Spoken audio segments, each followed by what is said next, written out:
Okay, so this is episode 25 of Unmapped, and I actually have a thorough introduction this time. This is the first time that I'm using like a written out introduction. So, welcome to episode 25 of the Unmapped podcast. On this podcast, we talk about life, upbringing, education, ideas, morals, current events, politics, passions, and more.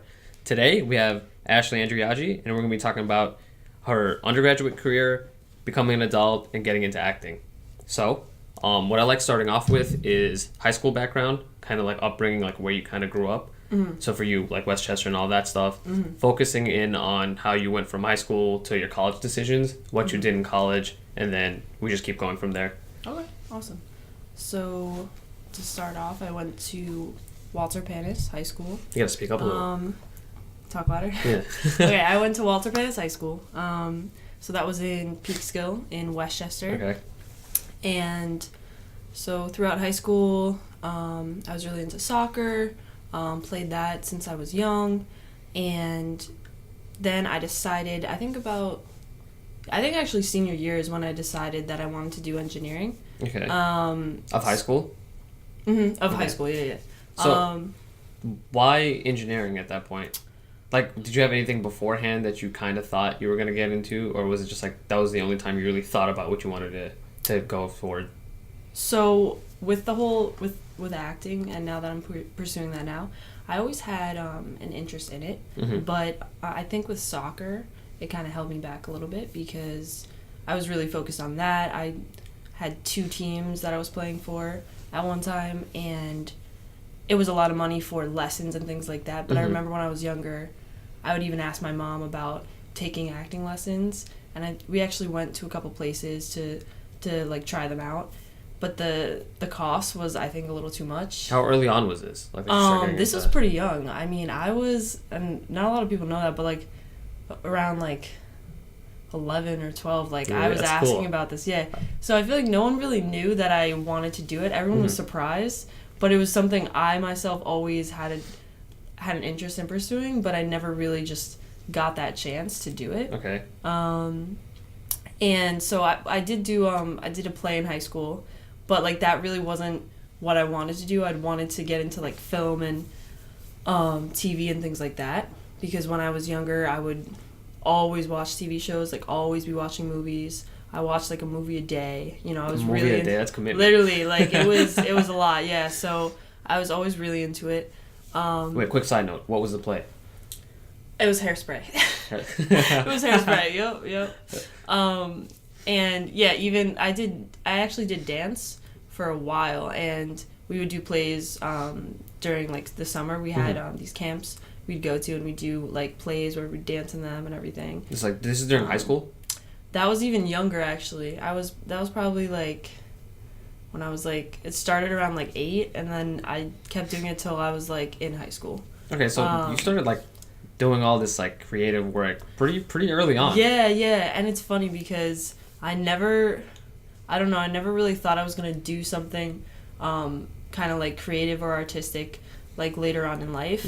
I was all about engineering because I really liked, math and just science in general, and was always interested in that. But at the same time, I feel like once I got older and kind of figured out who I was, I started really getting into like more artistic things. I started playing the guitar, like started drawing and all that. So I feel like once I kind of figured it all out, I realized that's kind of what I enjoyed doing. During high school, were you usually geared more towards all the science and math classes? Yeah, exactly. It was yeah. I think I was geared towards that.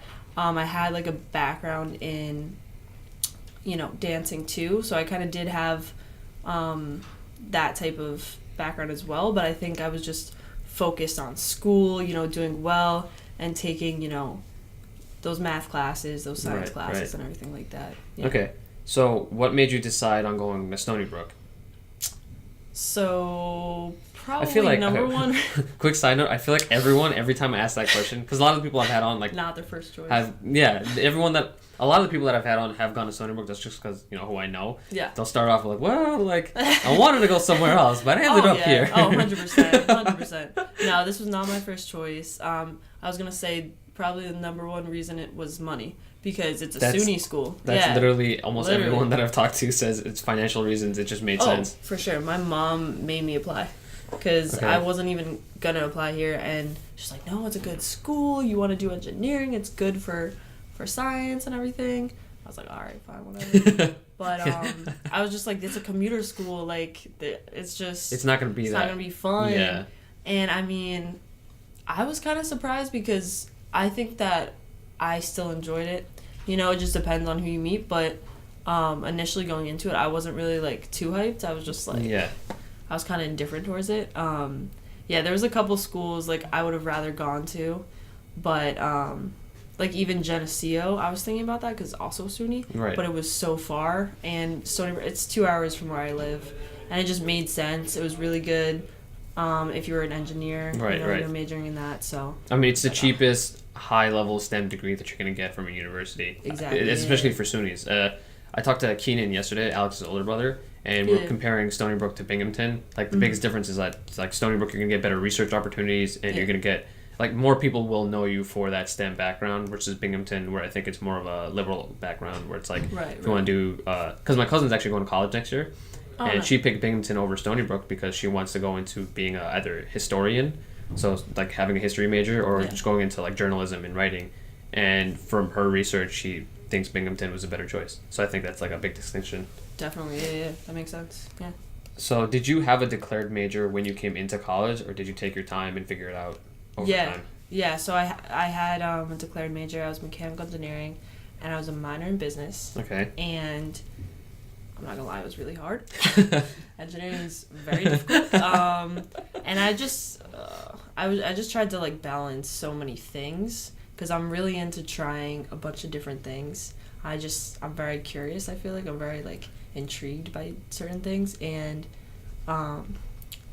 freshman year, I remember I was part of. So I just started like getting interested in like student government, and then I was a senator like throughout sophomore year actually. For like the hall councils or for USG? USG Okay, undergraduate student government. Yeah, Cool. But so basically I started by freshman year. I was playing club soccer. I had 2 different jobs. I was working like at the mall at Gilly Hicks, and then What is Gilly Hicks? Wait, what is Gilly? Gilly Yeah, Hicks? no one knows what Gilly Hicks is. I've never in my life have heard of Gilly Hicks. So it's actually it's owned by the same CEO as Hollister and Abercrombie. So Really? it's like one of those kind of stores. One of and those. it's one of those. And it's like it's kind of like lingerie pretty much. It's like Okay. it's like okay, but okay. like for That makes sense why I don't know about it then. Yup. I don't really buy lingerie. You don't buy girls lingerie? No. But yeah, it's basically lingerie and some regular clothes too. But then that store actually shut down, and Any now it's reason? only online. I don't even know. I guess honestly, I feel like a lot of stores are shutting down. Actually, yeah, Like, that's you know a what I good mean? point. And Also, becoming online. I feel like not that many people want to buy their lingerie in person. I feel like that's kind of True. awkward. That's gonna be like a weird. That's kind of like- true. Like why? Yeah. I feel like online is like the new wave. Like everyone's Yes. trying to buy all their clothes online. So yeah, they just are online now but then I ended up working for Abercrombie, which obviously is the same CEO, so it's kind of Right. like the same idea and Yeah, everything. I worked at an Abercrombie last summer. Ah. Yeah, no, last summer, so 2 summers ago. Look I at think you. I didn't like working there. It's It was not fun. It's not an. It's like a very superficial environment. You can for sure. feel how superficial it is. Oh, All the people are putting up this like facade of like, hey, how's it going? Like, what can I get? Like, they go up like 3 octaves like when they're talking to people. Oh, They yeah. want you to smile with all the customers. Like, man, I don't want to smile right now. Like, I'm not feeling it. I had a bad day. Like, you're gonna make me smile. Exactly, yeah. I remember No, I came in wearing like I didn't dress the best. Yeah. That summer, like I just don't think I had style down yet. And I remember coming in, like my outfit wasn't the best, and they're like, "Are you wearing that? Like you can't wear that." And I was like, Oh my gosh. "I was like, what do you want me to do?" They're like wear like get something from there and like wear that. And I was like, okay. Oh my god. What? Yeah, they care a lot, and there do. are a lot of people who have complained that they will automatically not hire people based on looks. Oh, I agree with that. I think that's so true. Like, obviously, they have certain policies, but I don't think they're actually following those. You know what Yeah, I mean? yeah. No, they're that kind of they're just not. gauging it for themselves and kind of following their own rules. When I was at the interview, I remember seeing all the people around me, and like I was kind of astonished how everyone was like, you know, my definition of like an 8 and up, and I was just looking at them. I was like, I'm the ugliest one here. Like, like goddamn, like these people are so good looking. Like, how do they find these people? I know, I definitely feel that. And I just remember there's just like very strict policies, and you have to, you know, buy their clothes, but it couldn't be sale. It had to be, you know, the newest things. And I remember we had like a book. We had to look through, and those were the styles we could wear. You actually have to study for like what like the upcoming styles are and the stuff. I never did that because I only worked there. So the reason I worked there, because this summer I was also a personal trainer at a gym, so it wasn't like my main job at the time. Right. The reason I worked there was because there was a Chipotle right next to the store. So I promised myself, I was like, if I work a shift, I get to have Chipotle every shift. So I worked at least twice a week, or like once or twice a week, just so I could buy myself Chipotle once or twice a week. Amazing. That honestly sounds like a great plan. But so like I never studied any of the styles or the books or anything like that. And there was a point where they actually they'll like quiz you when you're on the floor. They'll be like, oh, like what styles are in right now? Like I'm a customer, tell me like what are you gonna recommend? I remember. And I'm like, I don't know, jeans. Jeans. It's awful. But they expect for minimum wage, they expect a lot. And I think if you put Abercrombie on your resume, I think a lot of people will actually look at it as a very big positive because I think they know how much they expect from their employees because they expect a lot. That's true. No, they really do. You even like in terms of dress code, you have to have like a nude colored nail. You can't wear makeup, only mascara, something that looks natural. You can't work your hair. It can't be like, obvious that you put all this product in it. It's just like very strict rules. And just the fact that you have to keep updating what you're wearing and keep buying new clothes ever so often, that was crazy to me because it's like you're spending your whole paycheck on buying new clothes. And technically you're not allowed to do that. Like you're not allowed to force your employees to buy your own things. Yeah. So it was just kind of wild. So what year was this that you were working at Gilly Hicks and Abercrombie? Was your freshman and sophomore year of college? Freshman, sophomore, yeah. Okay. And then I got a job at the rec center sophomore year. Okay. And you were there for the rest of college, right? Exactly, okay. So it was mainly sophomore year, whereas like I was hitting a crossroads. I had so many things going on. I was, a senator for USG, then I had the 2 jobs, then I had soccer, and then for soccer I ended up being the vice president. Of the club team? Yeah, on executive board. So then that was a lot of work too. Yeah. So I just was trying to balance all this, trying to keep up with engineering, and it was kind of impossible. Okay. And so then I decided to switch majors to finance. I can speak finance. I'm not good. No, yeah. So finance, and I think it was a good decision because I just honestly wasn't happy. Okay. I just really. That's kind of what was the deciding factor. I just wasn't happy where I was, and I just, I was really stressed out, and I just wasn't having fun. And I feel like it's better to make that decision early on and move on and find something that you want to do than just force yourself to keep going with that. Yeah, exactly. Because your happiness and like your mental health, I think, is like should be number one. Yeah, without a doubt. And if it's if it's not working out, you have to just like make some type of change so that you are feeling your best. Yeah. I think you just have to find that fine line between like am I putting in enough effort versus is this worth it? Because you also have to keep working. You can't just like give up. Because I think a lot of people, because I say this a lot, I think a lot of people might take it away as just like, oh, like if you don't enjoy it, give up.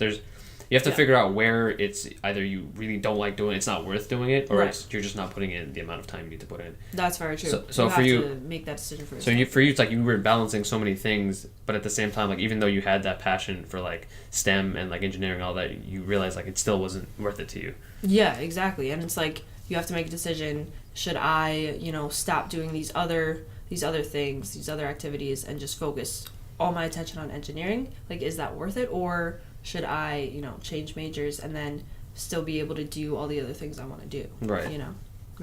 So you made that switch sophomore year.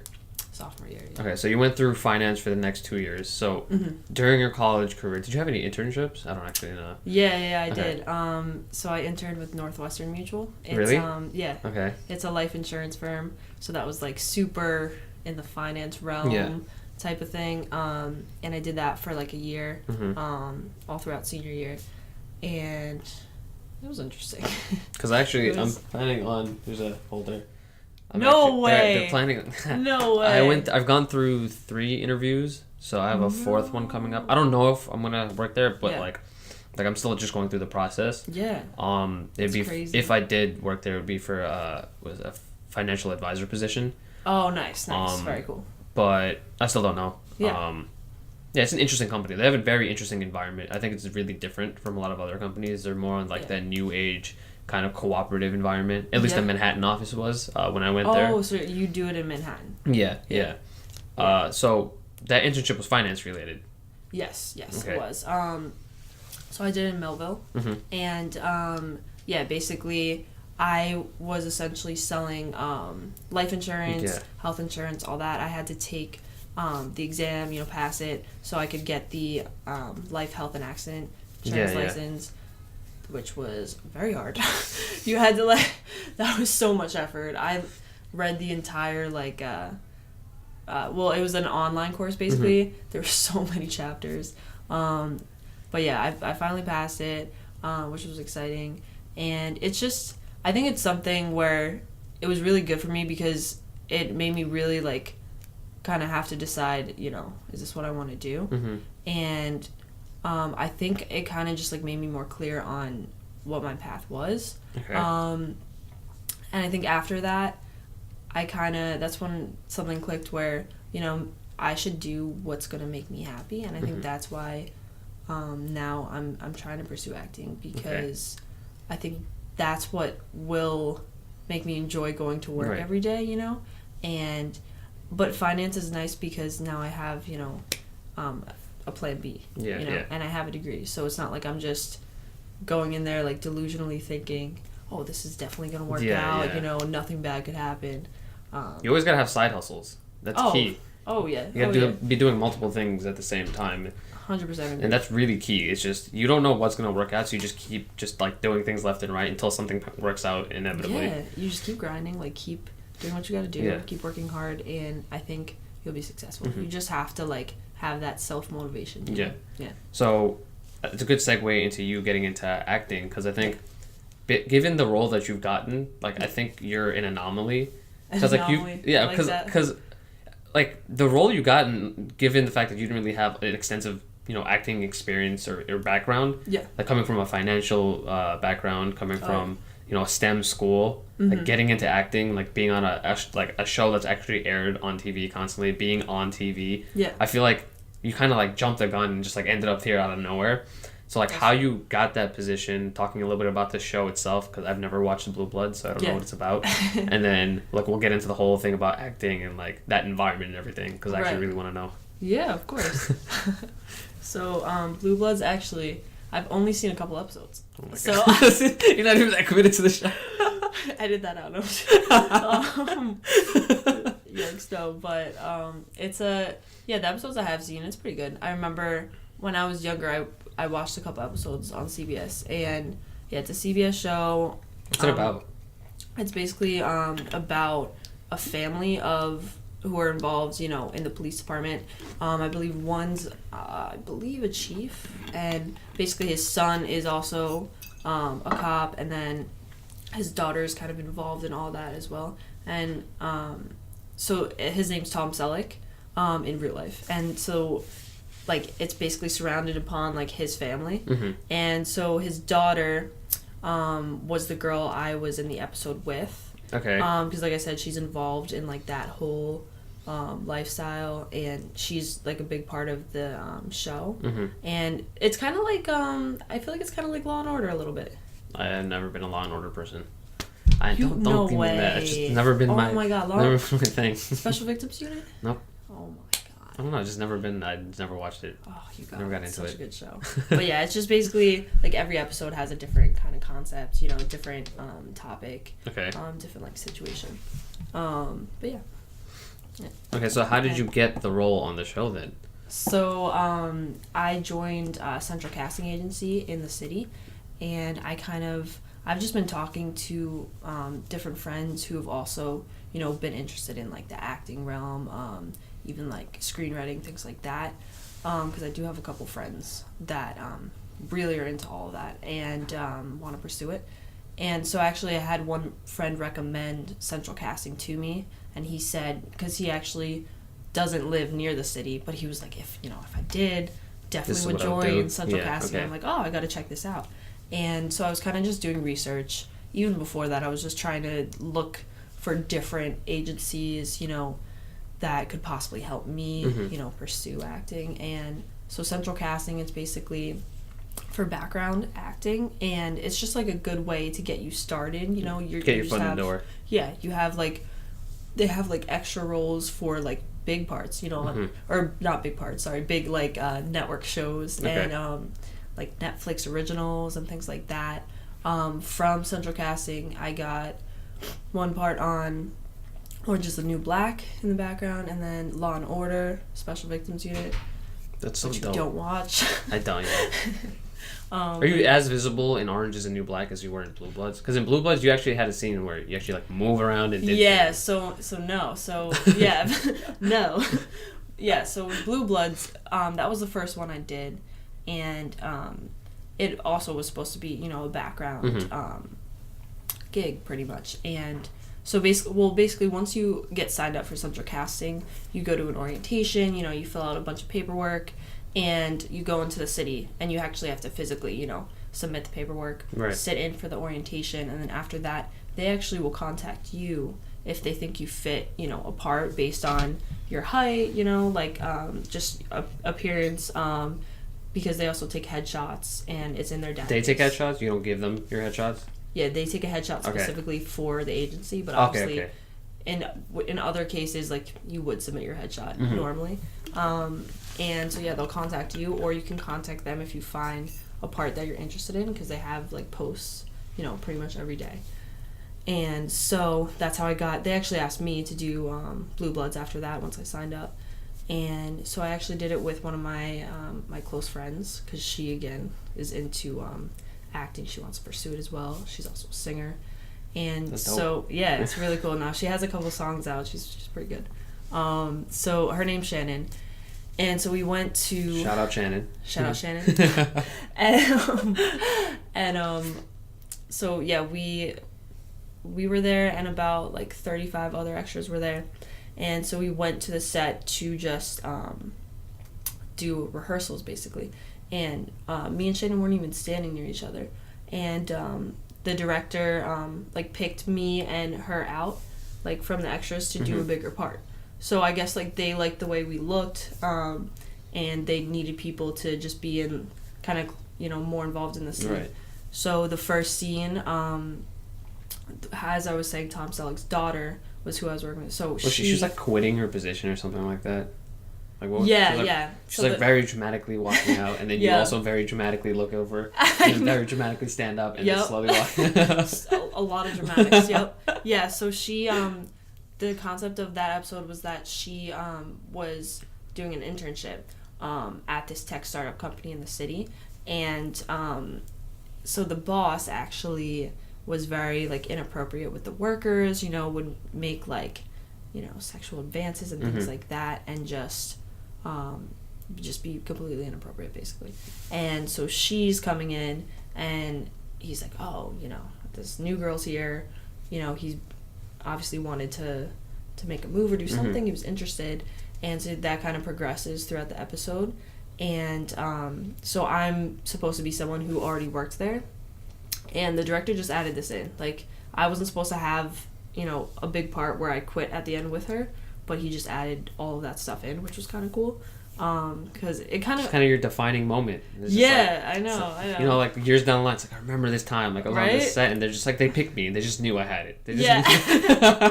It's a great feeling. Honestly, it was awesome. And so basically, at the end of the scene, or at the end of the episode, he basically just tried to come on to her and basically tried to kiss her in his office, and she obviously was like, "Get off me!" Yeah, I was like, "Nah, what are you like, doing? Chill. I don't know you like that. I do not know you like that. Stay away." And so then she basically like pushed him off her, and she's like, "Get off me," or whatever. And the whole office obviously heard. She slams the door behind her, and then we all see that. And I think the concept was that I had been, harassed by him as well, and like he did something inappropriate to me as well.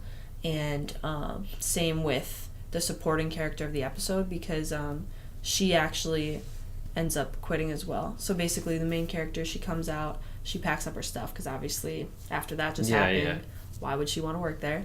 And so the supporting character sees this and packs up her stuff, and then I see that as well. You pack up your stuff. And I pack up my stuff as well. Okay. And so I think it's kind of just like a female empowerment type thing. Yeah.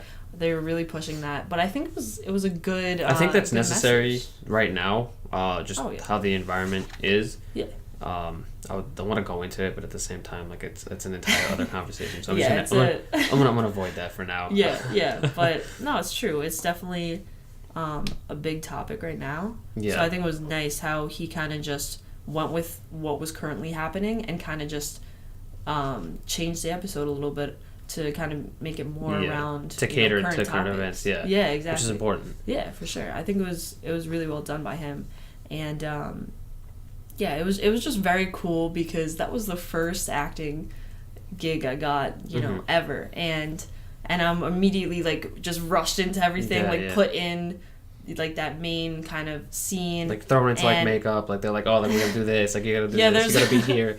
Yeah, it was cool. Like there was, because not all extras, they don't get makeup or like hair or anything, but because we got like promoted to a principal role, me and my friend, there was this guy with just like hair stuff, and he was like fixing our hair a little bit. Just like following you around and yeah, I mean, kind of, like right before every scene, which was cool. I was like, oh, this is nice. So it was just cool to experience everything that goes into just one episode of a show, because we literally filmed 4 scenes.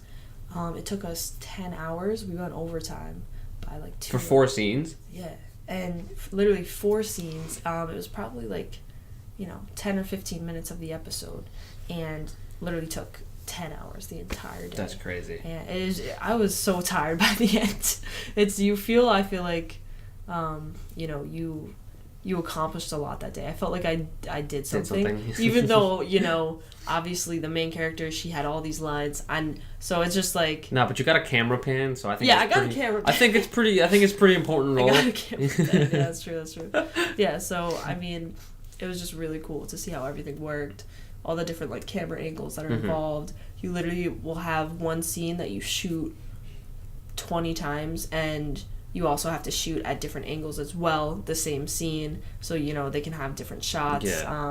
And it's just I just found it really interesting, and it made me, even like the directing standpoint of it, I just think is so cool. Yeah. And even like editing it and just putting it all together, I feel like that's just so satisfying. It's like a surreal feeling to like see like the inner workings of how all of these shows and TV kind of episodes are made. Yeah, and now when I feel like I'm watching TV shows, I look at it completely different. Like how is it shot? What did they do? What went behind it? I just feel like the whole experience kind of like normalizes TV shows for me. But it's interesting, definitely. Cool. My next question would be like, what was it like working with like, legitimate actors and actresses, being on the set with like all of these people who are probably like, have been in the industry for like a lot longer, and like those people who are in those like principal roles, the main characters and all that, like working with them, like how were they in terms of like dealing with them? Like, you know what I mean? Because if people have preconceptions about how an actor or actress is going to be. So like, how did that stand, working with these people? Yeah, so the main girl that I was talking about, I know that she actually was in this movie called Vampire Academy. She's been in a bunch of things, so she's actually pretty, well known, I would say. And obviously she was in Blue Bloods. She's a regular, she's been in multiple seasons. So yeah, she's definitely, she's up there. So but honestly, I think when you're there and like in the moment, you're not even thinking about that, because you just realize everyone's everyone's just, regular people. We're all just people. And, I just honestly feel like we're there for a job, and I could tell she was tired, she was hungry, and I think she, wanted the day to be over. She wasn't, but she honestly was fine. Like, we were talking, mainly to the director to just, figure out a certain scene and, how we were going to set it up and how we were going to go through with it. And we were kind of just, like, collaborating a little with that and, like, kind of giving, like, a little, pieces of advice on, like, how we should do the scene. So that was cool to, like, work in a collaborative kind of thing like that. But I mean, honestly, she seemed fine. We didn't really talk that much because we were working, obviously. We talked like, casual just basically here and there. Yeah, just basically with the directors when we kind of interacted. But she was just a regular person, just doing her job, and she was fine to work with. Honestly, they all were very cool, chill vibe. Nothing like outrageous that anyone did, which was nice. I don't know if that could happen, in other... I feel like on maybe like bigger sets, like higher budget movies or anything like that, you're probably dealing with that. A little bit more of an inflated ego, but maybe because, it's more of a TV series, it's more like a constant type of thing. Yeah. It's more like, this is just a job, like this is just what we do. Exactly. But it's cool because you kind of do compare yourself to, what they're doing. Obviously my role was pretty minor compared to theirs, but it just made the possibility of me, like, getting to that level, it just made it more real for me, which was exciting because I was like, I could do this. I could do this. And it kind of, being there, it gave me a little more confidence. Yeah, definitely. And also the director, he was a really cool guy. We actually had a lot of, like, small talk in the beginning, and he just seemed very nice and just, super interested in, like, what you had to say. So he just seemed like a very cool guy. But then as far as directing, I feel like he changed a little bit. He was very kind of like, we need to get this done, let's do this, let's get this done and move on. And very kind of, as far as his kind of directing style, I think it was like fast paced, and he expected like a lot from you, Yeah. But that's good, getting thrown into it a little bit. And because that's kind of like, I feel like at the high end of, how a director would be and what they would expect from you. Yeah. So it's kind of like I experienced that firsthand. So I feel like I'm not going to be surprised in the future if I have a director. You have to deal with someone that's like trying to, just get things moving. Like, you're going to know how to deal with that situation and not be like nervous and like, what do I do? I know. He was definitely like a no nonsense type of guy. Yeah. And I think, given the fact that you spent 10 hours for like 4 to 5 scenes, like you have to be like that, I think. You do. I remember. Yeah, I remember. So the boss, he was doing a scene, and I guess he was like moving a little too much. He was like, I forget what his name was. Like, I think his name was John or something. He's like, John, stop moving so much. He's like, you're moving too much. Just stop doing that. And he's like, okay. So he's just like, he's very blunt. He's just like, no, you're moving too much. Just be more still. Calm down. Yeah, like he's just very just says whatever. He's like, give me more emotion. Like, you're not giving me enough emotion. And he'll just like, he's just honest about it and not trying to like protect your feelings or anything like that. But that's kind of, we don't really, I guess, have time to you gotta do that. Make the show. You gotta make it happen. Yeah, exactly. Okay. So for the interest of time, because I know you gotta get going, I want to wrap it up with a couple of questions. Yeah. So it's gonna be like a speed round, I guess. Okay. So it's what your kind of like future endeavors are. What's you're doing now in terms of like career and then acting. What your like short term kind of future endeavors are. A little bit on long term. And just kind of, do you see yourself, so like you have the 2 paths of like finance and then like acting. It's like where you see your path based on those 2, and kind of where you just see yourself going. Okay, definitely, yeah. So as far as currently what I'm doing, so I'm taking 2 acting classes a week. One's a private and one's a group.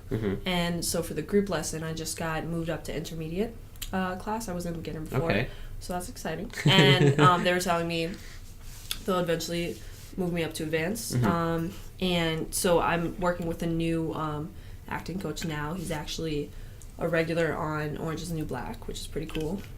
He's done Blacklist, he's done some Broadway, so he's kind of like, he's like all in the industry. Yeah, definitely. So he honestly seems awesome. He's really nice, and so I did 1 class with him so far in the intermediate. And it was really, really cool. I thought I learned a lot. And basically, in that class, we pretty much record ourselves. And then they play it back for us in front of the whole class and the coach, too. I would not enjoy that. I hate seeing myself on video. Like, every time I record one of these podcasts, like, I'll look honestly, I don't watch most of them. Yeah. Just because if I watch them and I see myself, I'm like, why are you doing that? I know. And it's like, I watched the Blue Bloods episode, and it was less weird for me because there's angles, you know? Yeah, But this one, it's literally like straight on profile, and it's just like... it's gross. Okay. It's like, who is that? Why is that up? Yeah, it's weird for sure, and especially watching it in front of everyone, but I feel like I learned so much from it, because you really just see, you know, what you're doing wrong, and, you know, they'll critique it afterwards and just give us some pointers, and it's just very, very helpful, because that's literally what they do for any type of auditions. They're going to be recording you slate, which means, you know, you say your first and last name, the part you're reading for, so it kind of just gets you in the right, you know, mindset of what you need to do for an actual audition. Again, like really thrown into it, just learning. Yeah. Like you just have to deal with this. You need to figure this out. And, like, not being kind of soft about it, like telling you up front, like, this is what you need to work on, or else it's just not going to happen. Oh, definitely, yeah. Okay. Yeah, and they're the people that run the studio are just really cool people. They offered me a job, actually, which was really cool. Yeah, to work at the studio. And they said they needed an assistant to start off, and possibly someone to manage that studio, because they have 2 different ones. So that was awesome to even be asked to do that. And then, so I've just been taking those 2 classes, just learning a lot from that. And then I'm also, in the group lesson, one of the people in the class, he's actually a screenwriter, and he produces as well. And he said he has this new film that he's working on, and he wants me to table read for one of the parts. What's table read? So basically, so he's in the process of screenwriting, and he needs to pitch it. And so then he'll have a table read to pitch it, and he wants me to do that and, you know, basically play that part because he was like, I think that part will work for you. So he basically, like, picked out a part for me, which was pretty awesome. Yeah. And he emailed me. He was like, I'll email you the script soon. So I'm really excited about that. And he's a really cool guy, so it'll be cool. And so that's one thing. And then I've just basically started applying online to different things. I feel like now it's 2018. Like, it's basically now I feel like it's more leaning towards video auditions to start off. Yeah, that makes sense. And then from there, if they like your video audition, they'll call you in for an actual audition, like in the city or wherever it is. So I've been having a lot of video auditions that I have to send in, which is I like, because it's like I do like it. I really like it because you can watch it back, see, you know, if it's good enough. If not, you can always, you know, re-record it. Okay. Yeah, which is because I'm thinking of like video interviews. Oh, like a Skype. Oh no. Not even Skype. Like JP Morgan, like all the like big banks. Yeah. You have like 3 to 5 questions, like 3 to 5 minutes each, and you get one attempt. You get one attempt for anyone that applies to those positions. Yo, I swear to God, every time I look at, like, I'll stare at the camera and I'll have everything down that I'm gonna say. I hit record and then my mind goes blank. And I'm just stressed. I'm just looking at the camera stressed for like 10 seconds, and then I just start talking. And I don't have another attempt. I'm like, oh, God, yeah. No, nothing like that, yeah. That sounds terrible. But, no. It's nice because, again, you can kind of just always do it again if you need. Yeah. And, there's a horror film that I just applied for, cool. Which, it's pretty interesting. And I do get... I can't really say, but I just realized secrets. I can't really say. You got secrets. No, I can't. Yeah. But no, it seems cool, and it's a good opportunity, and so I just sent that in. Then there's like a couple commercials that I'm applying for as well. So I feel like now I'm transitioning from the stage where I was just doing like the background parts. Now I'm really trying to like go for auditions more and really, you know, get those bigger parts now. And I'm gonna hopefully try to do some commercials, you know, maybe some smaller things, just so I can get confident enough. Started. Exactly. Yeah. And then once I get that experience, I have things to add to my resume, go for those bigger parts, you know. And then eventually, and then the main goal basically is to get an agent. and because that's just very helpful. That gets you, ins to auditions that you really want, and agents just know a lot of casting directors that you don't know. Because right now I'm just relying on like online sites where you just like pay a monthly fee basically, and they just have all these different auditions in one place that you can apply for. It's just not as direct though. Like when you have an agent, it's like they know that person, and it's just that one derivation away from you, so it makes it a lot easier to get there. Oh yeah, definitely. Yeah, I agree. And what's cool is the group lesson. They also said they're gonna have casting directors and agents from the city coming in to see us and sit in on the classes. So that I'm really hyped about, because awesome. that'll be perfect if I could just get an agent from that class. That would be so ideal. So that's hopefully. Cool. Yeah. So other than that, you're doing all the acting stuff. You're not really pursuing anything on the finance field, or do you have a job right now that's in acting, or like are you still doing something? Because I don't know what your actual job is. Like I don't know what you do. So. I don't know what you do. So ironically, I have a job as a design consultant at an interior design firm called Restoration Hardware. They have galleries like all across the U.S., some in Canada. So they're a pretty big company. And it's ironic because they use AutoCAD, which is an engineering program that I learned. And they use it for like 2D floor plans. I took a AutoCAD class, and it was for like 3D stuff.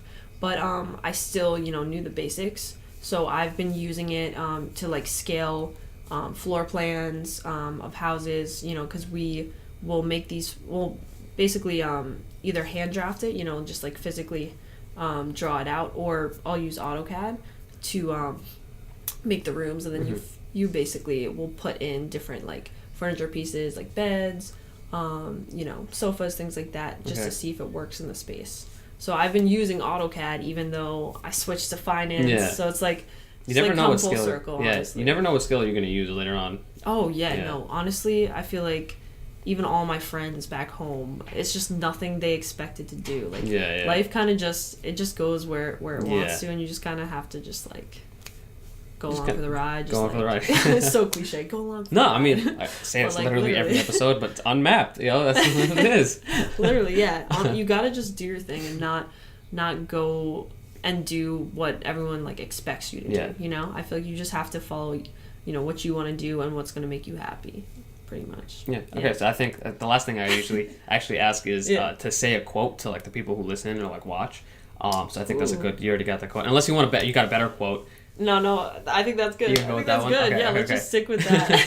And then last thing, you could just plug yourself, let the people know who you are, your Instagram and all that stuff. I'll have it in the description on my YouTube and like on the RSS feed and everything. Plug myself. Yeah, plug yourself. Let the people know where to find. I'll let them know where to find Blue Bloods. I'll let them know about your Instagram. Follow your acting kind of path out here. Amazing. And just let the people know. Yeah. So I do have an Instagram. I don't have a Twitter. My Instagram is my last name, Andreaggi. Andreaggi, and the number 2. The number 2. The number 2. And then, Instagram. Yeah. Okay. And I basically use Instagram. Other than that, the Blue Bloods episode, it's season 8, episode 15.